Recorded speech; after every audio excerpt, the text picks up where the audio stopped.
On today's Locked On Thunder podcast, I'm joined by Richard Stamen at Mavs Draft on Twitter to dive into the NBA draft, smoke screens, what you should believe, what you shouldn't believe, recapping the NBA Combine, and continuing to discuss the Thunder strategy with picks 2, 12, 30, and pick 34.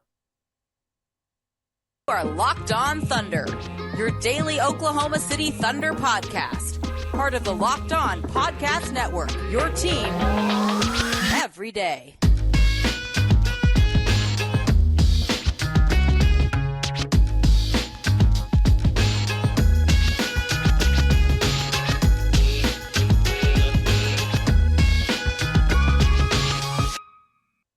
Let's get it going on the Locked On Thunder podcast, on the Locked On Podcast Network, your teams every day.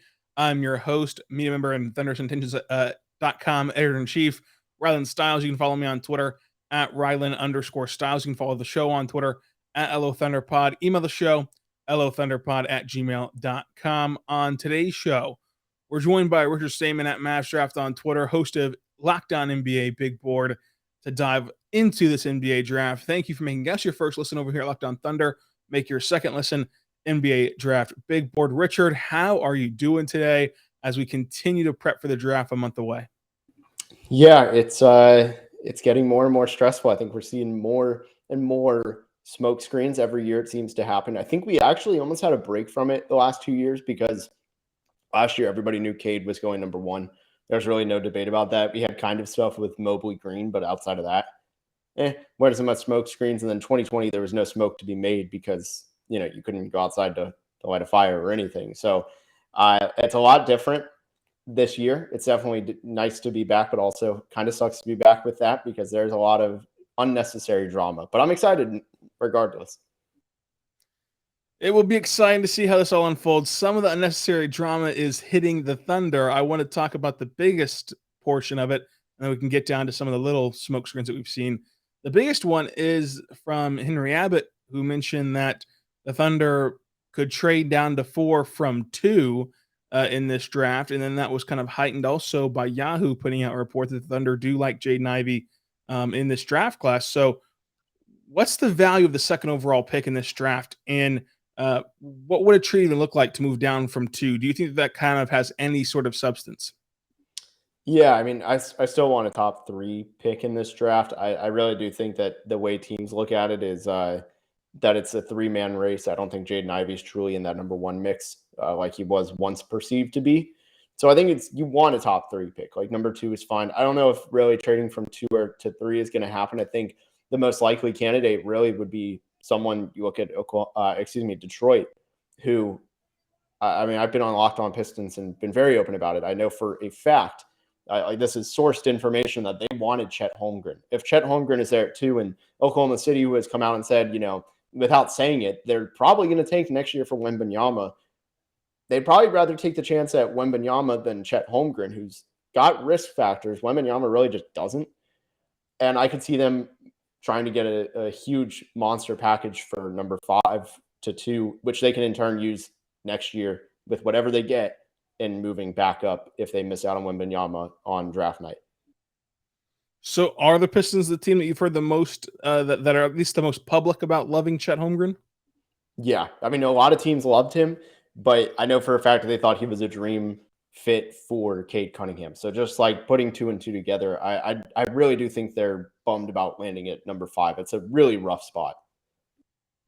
Yeah. And then, maybe they can do something to get pick 7. The Pistons can, by trading, Jeremy Grant or something, trading forward Jeremy Grant to Portland to get 7. And I don't think that Jeremy Grant's worth the 7th pick straight up. So, what sweeteners would they have to throw in there to get the 7th pick along with Jeremy Grant? And then, how many sweeteners they have left to then trade 7-5 to the Thunder for 2 would be a whole mess. But, if they're really desperate to get Chet Holmgren, maybe they can find something and work something out. I remember another team that fell to 5 in the lottery that was desperate to get their guy, and then they went and got him on draft night, and that is the Dallas Mavericks, who we all thought were going to get Mo Bamba entering the night, and then all of a sudden, boom, they went and got Luka Doncic from the Atlanta Hawks. So it can happen, but you don't really think that there's a ton of smoke right now around trading down to 4 with the Kings and just kind of flip flopping one pick. Yeah, I just don't know really what Oklahoma City gets out of that. I don't understand why they would do it unless they're one of the teams that's solely in on Shaden Sharp. I mean, they think, hey, get an asset while taking the risk. But to me, it doesn't really make sense. So that fit about Cade Cunningham and Chet Holmgren is interesting. How do you think that you would view the differences there between fitting Chet Holmgren with Cade Cunningham versus fitting Chet Holmgren with SGA and Josh Giddey? Yeah, it's a lot different. Cade being the main ball handler, he needs a center on both ends, really. So I think that's why it's such an important fit, is just because it's such a dire need. The Pistons have one lob threat, and it's Marvin Bagley. And let's just be real, you don't want your best lob threat to be Marvin Bagley. With all due respect, he just hasn't lived up to his draft standards, and he's a 20 minutes a game guy. If you got a lob threat that can play 30 minutes, you look at the impact that can have for him. But going to Oklahoma City, kind of transitioning the value there, Josh Giddey is an elite passer already, and SGA is a very, very crafty playmaker, especially when he gets driving because he's so unguardable on drives. So when you have that option to dump off or lob to aerial threats, that just makes both of them that much more dangerous. Another thing about Chet Holmgren, who there's Draft Express buzz from ESPN that Chet Holmgren loves the potential marriage with OKC, and that the Thunder like Chet Holmgren, take Chet Holmgren at 2.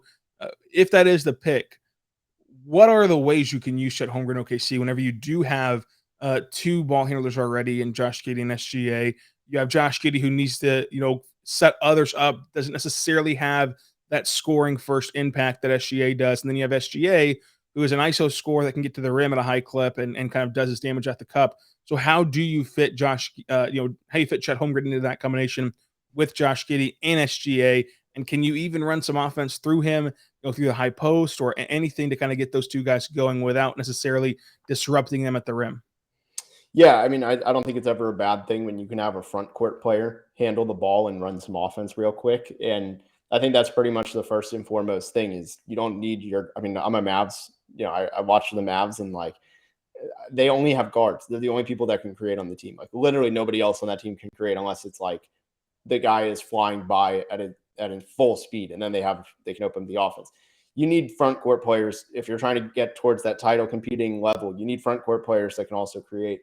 And when you have a center that can do that, it's just a walking mismatch, because then it creates so many other opportunities. Say disregard the stats element. Say there's no assists, no points out of it. Chet Holmgren ISOing, getting his man out of position and being able to recognize, hey, SGA's open, Giddey's open, one of them, they can then make an easy play at the highest level. So I think it just opens up everybody's game by having a front court creator like Chet Holmgren. And, his creation isn't elite or anything, but it is an ability. That is going to be very fascinating to see how it all works out. I think that we see the Josh Giddey Instagram posts on Chet Holmgren's post, the eyeballs and everything, their emoji. He's commented on Chet Holmgren's post. It kind of feels a little bit like last year whenever you had Kevin Porter Jr. and the Rockets commenting on everything that Jalen Green was doing while the Rockets were trying to keep it coy on who they were going to take. It was a non-mystery if you follow the social media tea leaves. Of course, we'll see if that's actually true with the Thunder in this year's draft. But you said before we record that you think that the Magic are going to take Chet. And so if the Magic take Chet, does that make moving down a more realistic option? Because to me, I think that the Thunder should still stay at 2, because I think that Jabari Smith Jr. is a perfect fit for OKC and a perfect fit for Josh Giddey and SGA. If you're just talking about who can complement those guys in this draft, I think that there's no better fit than Jabari Smith Jr. To complement both those guys in this draft class. But would there be an option to trade down, especially if, like you're saying, that you want to be in the mix for Victor Wembanyama next year? I think that Jabari Smith adds a lot of wins to his rookie. As a rookie, he adds a lot of impact plays that can lead to wins and can knock you out of that contention. Yeah, I mean, to an extent, but also the other way I would look at it is Jabari Smith fits with quite literally any other player in the league. Like there's no overlap, because there's one player. I mean, in my mind, correct me if I'm wrong, there's one player in the league that's not named Kevin Durant that plays defense at a really high level and shoots the ball at an incredibly high level at 6'10" or taller. So he fits with everybody. The only other player is Maxi Kleba, and Maxi is quite literally, he only shoots and plays defense. Jabari has potential to do other things. and he's younger. He's more athletic, just able to use his body a little bit better, more consistent, I think, on both ends. And to me, when you have someone like that, you are drafting your elite role player. This draft does not have superstar power. And when you're in a draft like that, you probably want to try and find that elite role player. I don't want to say like I probably said it, so I can say you've twisted my words in the past enough. Anyways, you'll do it once. You've done it once, you'll do it again. If you can find like a Klay Thompson type, like why would you not? Like the way I look at it is there a single team, even the sharpest shooting team, that Klay Thompson does not start on? And the answer is no. Even though he's kind of washed right now relative to what he was, he's still an elite fit on almost every single team. So when you have that archetype, you can still tank. Yes, he does take away wins, but also he fits with whoever you draft going forward. So Jabari Smith Jr. is Klay Thompson. That is confirmed. And the last time we did this, as you referenced, you made a offhanded comment about Evan Mobley being Kevin Durant. And then all of a sudden that summer league came and everyone was on board with Kevin Durant being Evan Mobley and Evan Mobley being Kevin Durant. And we didn't get any credit for it because you always backed down if I brought it back up. So this time we're getting the credit. He officially called Jabari Smith Jr. Klay Thompson. That is on the record, just like it is on the record. We're the first ones to ever compare Evan Mobley to Kevin Durant, as we did over a year ago on this same podcast. You can go back and find that podcast as well. But Richard, thank you for giving us another headline there in a player comp. Player comps are all the rage. It's funny because for those who don't know, you should go back and listen because my side makes a lot of sense. I said Evan Mobley is not a true big man. He's a big man in the way that he is a big man, but he does not play like a big man. He's a big man who plays forward. And that's what I said. I was like, Kevin Durant's a big man. He's like 7 foot, but you would not call him a big. And that's what I said about Mobley. I was wrong, though, because he actually is more of a big than I gave him credit for. But ultimately, like the perimeter skills. But with Jabari, the reason I say Klay, I mean, when you have 6'10" guy who, if you tone down that shooting just a little bit, because like Klay's a historic shooter, you still have an incredible player. Richard, we got our new package of Built Bar recently, and it was the birthday cake flavor, the puff bars, though, and they taste like birthday cake icing. Have you gotten a chance to try out that new flavor? Dude, it was the first. I got it at my front door, and I was very confused, and I saw the Built logo because I was just completely unexpected. Stuff is good. It's my pre-workout meal. Dude, it's perfect for pre-workout, post-workout, as a meal replacement or a snack.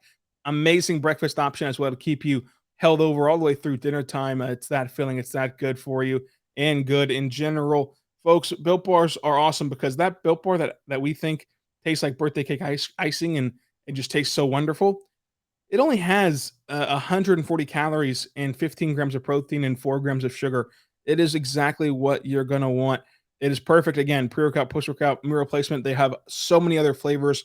It's creeping up there for me, Richard, of my number one flavor, but I still cannot turn my back on cookies and cream. Have you changed it yet?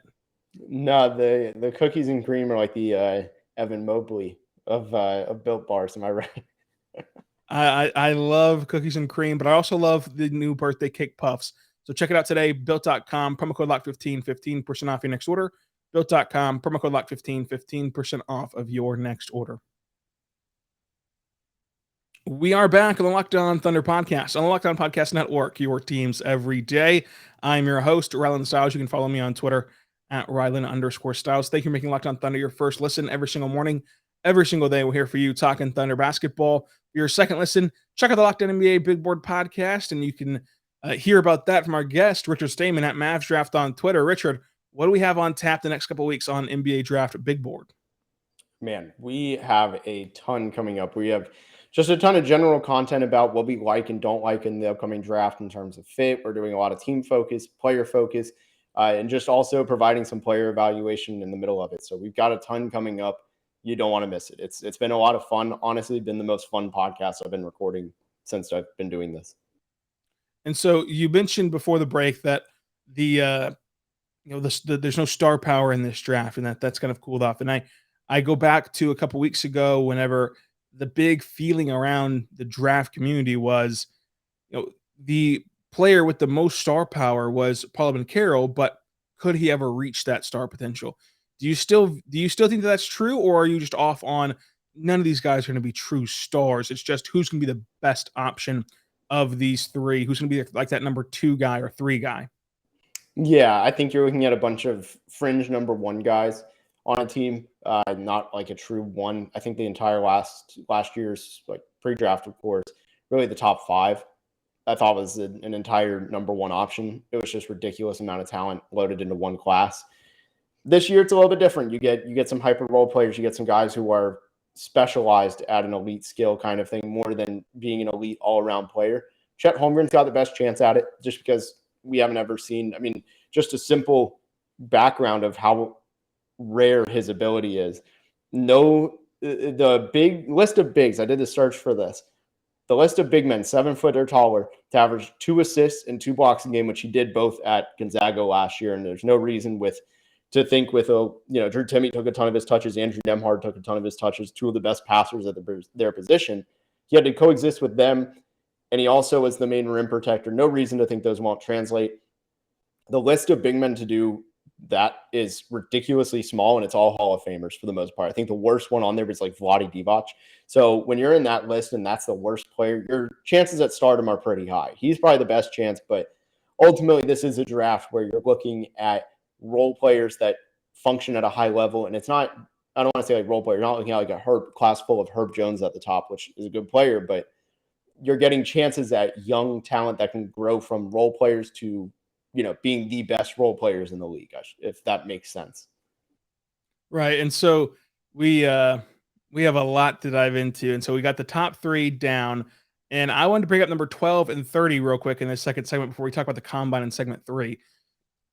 My positioning on pick 12 has just been, look, we're going to have to just see how the draft board plays out. And I'm not in some big hurry to find the trade up candidates, to find the ways to get up in this draft, because we did your great community mock draft, which is always fun to participate in. And you get representatives of every team in the NBA that have knowledge about the NBA draft and what their team would look for and what their team would kind of do in the draft.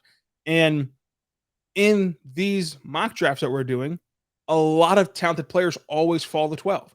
Our last one that we did on mavsdraft.com, at 12, I got Benedict Mathurin. Jabari Smith and Benedict Mathurin, without moving up at all and losing any additional assets, is a heck of a draft haul. How do you view the idea of trading up from 12? Yeah, I mean, I think like you said, there's going to be somebody that falls. Like for my board, I think 3 or 4 guys that I don't even have in my top 15 that I project to go in the lottery. I mean, not to completely just crap on myself here, but Mark Williams, Jeremy Sohan, and Dyson Daniels. I mean, Dyson's moving up, but I think those 3 will be gone by where they're drafted at. And Dyson Daniels is 14th on my board, and I think he's well gone by 14. I think he's gone in the top 10. So that moves somebody. Like if all 3 of those guys are gone by 12, which is very possible, you're looking at some incredible value. And my board isn't too far off from the consensus. I think staying at 12, you really don't need to move up unless you're in love with one of those guys that's the big risers. I would say really Sohan or Dyson Daniels, which with this roster, do they need those guys? Like, I don't think it's worth moving back for, or moving up, I mean. Right. I just don't really see a pathway to moving up in the sense of just doing it for the sake of doing it. Now, if Sam Presti absolutely loves somebody, the Thunder do have the assets to go up and get it to ensure that they get their guy. But if Sam Presti and the rest of the NBA views it the way that we think that they do, and what we've heard other teams view it as, and what we view it as of how razor thin the separation is between these guys, there's not really a point to give additional assets to go up and get it. Now, how do you view the draft in the sense of the Thunder have 4 draft picks, and they could bring in 4 players? Like their roster is not so chock full of talent that they couldn't make 4 roster spots. But how do you view the value of drafting 4 players at 2, 12, 30, and 34? Do you think that that's an option that the Thunder should do? No, I think I'm just not a fan of teams taking 4 picks. Consolidate them, move. What was the third one? I know 30 is the Suns. 30 and 34. Yeah, I mean, why have all those picks? I mean, 30 and 34 could probably get you if I was the Mavs, I'd be in that in a heartbeat. I mean, just consolidate those two. 26 is better than 30 and 34. Yeah, you get some contract stuff.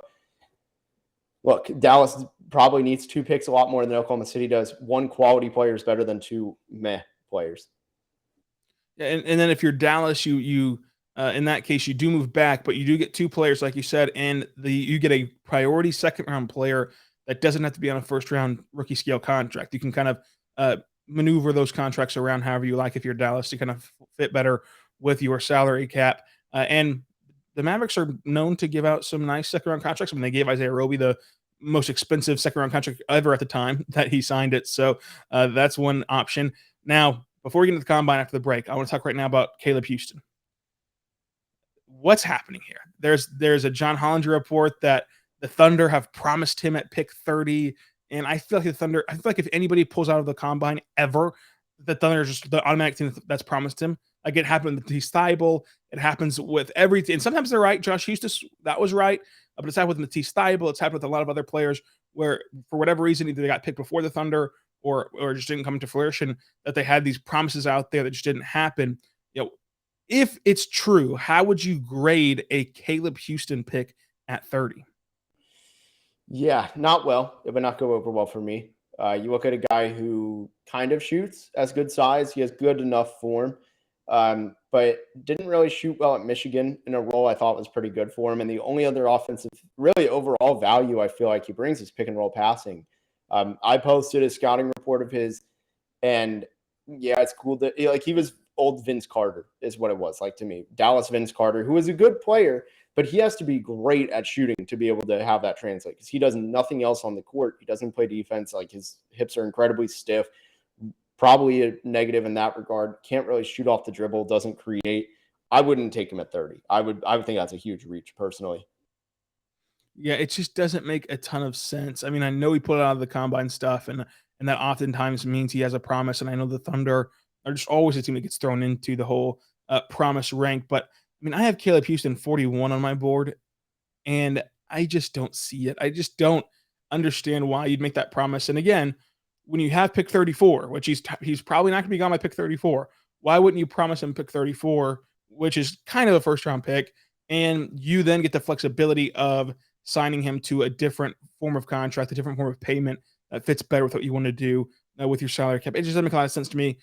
Maybe it's real, maybe it's not. Of course, John Hollinger knows what he's talking about, but it catches the ear funny, and it doesn't pass the say it out loud test that I always like to go through. Whenever you lay out everything that we know about the situation, does it still make sense? And to me, that's a no, but maybe Sam Presti can surprise us. And I feel like, Richard, that's kind of why the Thunder get put into these smoke screens, because if you're an agent or somebody that wants to leak information to get information out there about a player, about a prospect, it's so easy to stretch the truth about the Thunder because you can just fall back on, oh, Sam Presti's a wild man.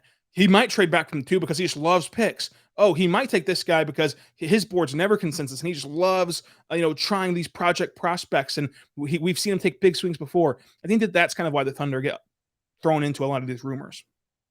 Yeah, I mean, it's the same reason the Kings are always thrown in on, hey, who can we screw over in these fake trades? It's always the Kings. Like it's Kings and Magic. Those are the 2 teams. They're like, oh, well, they've done it before. They'll do it again. Haha.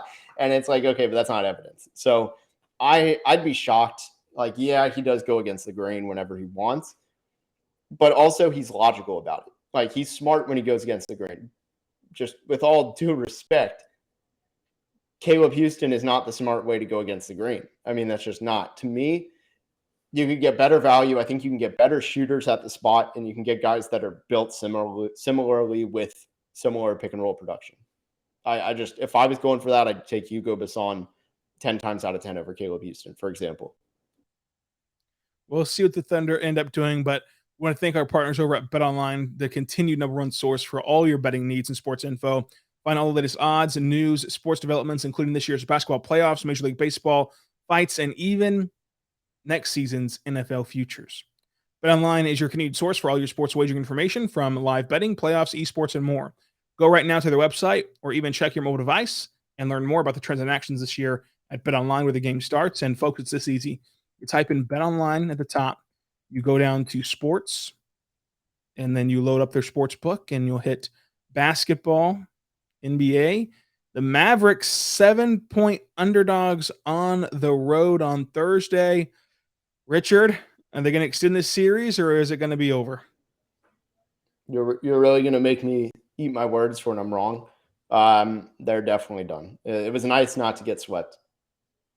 That's just how I see it.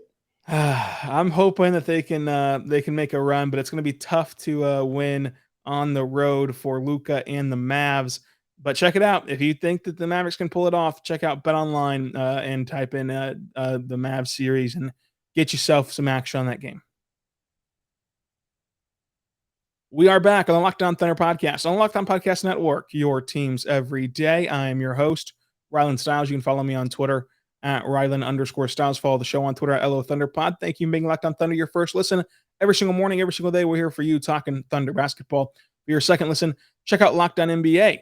From the first jump ball of the play-in tournament to the last possession of the NBA Finals, Locked On experts take you deeper in the playoffs than ever before. So check out today Locked On NBA, and we're joined by Richard Stamen at Mavs Draft on Twitter, mavsdraft.com, and host of Locked On NBA Big Board. Richard, the Combine has come and gone, and we've seen some bad things, like the Patrick Baldwin vertical that compares to Dakari Johnson, and some good things, which it appears that, like you said, Dyson Daniels is just rising up. Who do you think was the biggest winner of the Combine? Yeah, I think it's actually Jalen Williams from Santa Clara. There's two Jalen Williams, so I had to think for a second. They spell them differently, but Jalen Williams from Santa Clara, he really showed out. He had been a guy who people had pegged as a riser before the Combine. Had a really productive season in the West Coast Conference. Really put an end to the whole, like, oh, Chet's playing against milkmen, whatever. Like, the conference is really good, and Jalen Williams was a part of the reason why. They didn't make the tournament, but got to showcase his game. Measured really well, super athletic, measured at 6'6" with a 7'2" wingspan, which is just ridiculous considering he's 6'4.5" without shoes. So that's almost a plus 10 wingspan, almost a 9 foot, barely missed a 9 foot standing reach. Like, the versatility for him is very strong now. And to me, I think he's the clear winner. And he also, I don't remember if he played, but I mean, just the athletic testing and the wingspan and all that really did a lot for him. Who do you think lost the most to their draft stock at the Combine? Patrick Baldwin. Not even a question. When you look at a guy who he needed after a horrible last 12 months, he was bad at the FIBAs for the most part outside of like 2 games. He didn't shoot the ball well. He was 32% from 3. Didn't shoot the ball well at Milwaukee. You look at that, and you needed to shoot well in your drills. Didn't shoot that well. Didn't perform athletically at all. Measured well. Had good long wingspan. That was the only positive for him. So I worry about him. Is there anyone who you think that their decision got a lot easier either to stay or to go back to school via the Combine? Like, is Patrick Baldwin Jr. just going to stay even though he had bad results? Or is there anyone who kind of still on that fence for you?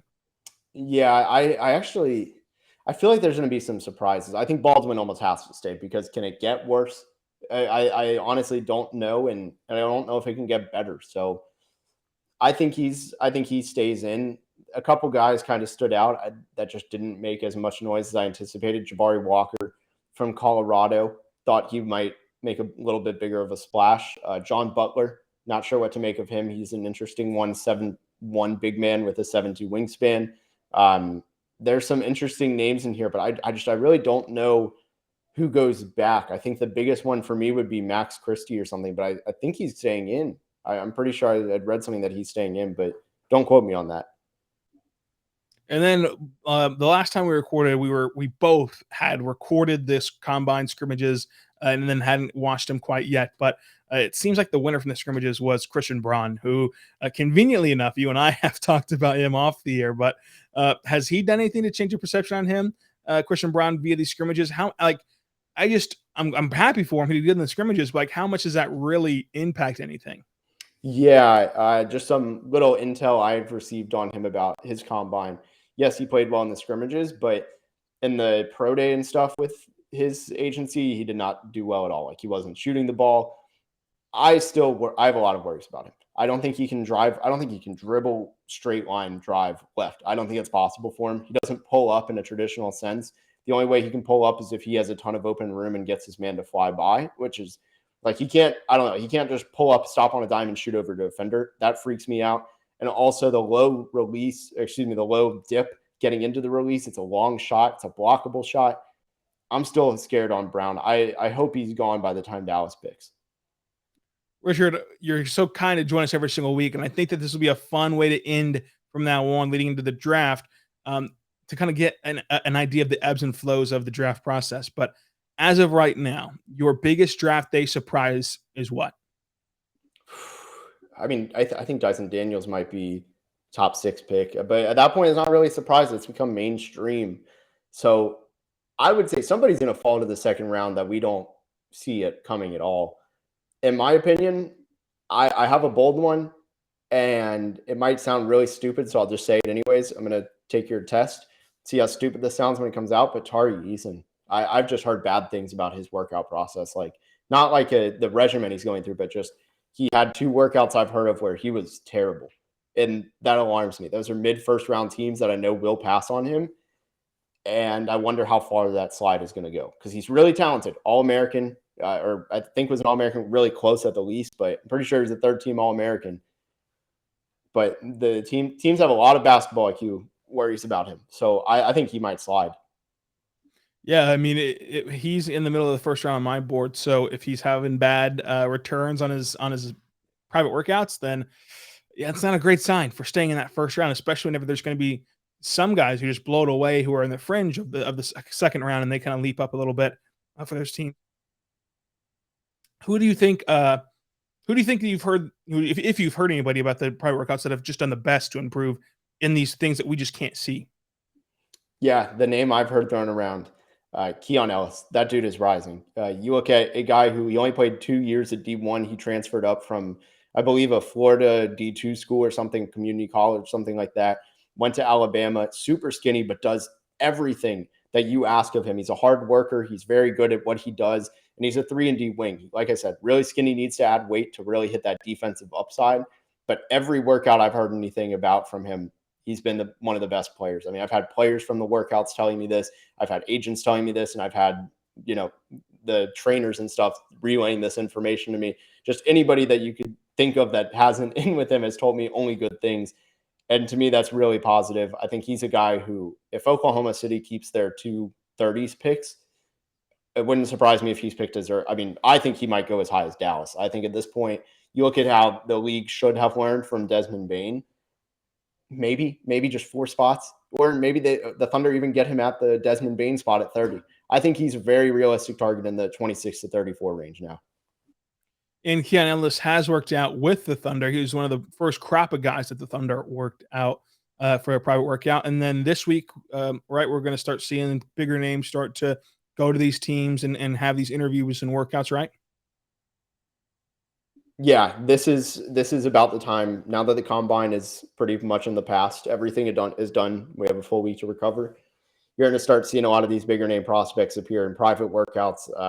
That's every year. You hear top 5 team has brought in X player for a private one-on-one workout or 1-on-0 workout, whatever it is, interview, all that stuff. So this is when the big names start making a splash. And that's when really you see the top of the lottery start being a little bit more pieced together in terms of what we actually know. Well, by the time we talk, I'm sure there's going to be 5 more rumors that come out that we have to either debunk or believe in. So that'll be fun. But Richard, thanks for your time. Anything that you want to leave off with or plug or anything, have at it. Yeah, I mean, I hope that I've impressed you enough. If this is your first time hearing me, Locked On NBA Big Board is it's nonstop hit after hit, in my opinion. We have some great minds on there between me. I'm actually at the least of the minds, in my opinion, but Leaf Tulane is a really good mind. Sam Ferris from Draft Dummies and Rafael Barlow. I can't say enough good things. He's the full-time host. That man is just gifted. He's, in my opinion, the best draft person in the world. And we are lucky to have him. I'm so lucky to work with him. He always brings out the best in us, and we have a lot of fun on the podcast, more importantly. So go ahead and listen to us there, and we're on every single day. Go check them out, Locked On NBA Big Board. They're going to have mock drafts, player rankings, everything else. We're going to have our mock drafts for Locked On Thunder as well, and big boards and everything. We got plenty of stuff on the Locked On Podcast Network for you to check out. revolving around the draft. This week's prediction, Chet Holmgren number 1. Yep. Still sticking with it. We'll see if that changes next week. But Richard, thanks for joining us. And until tomorrow, be good and be good to one another.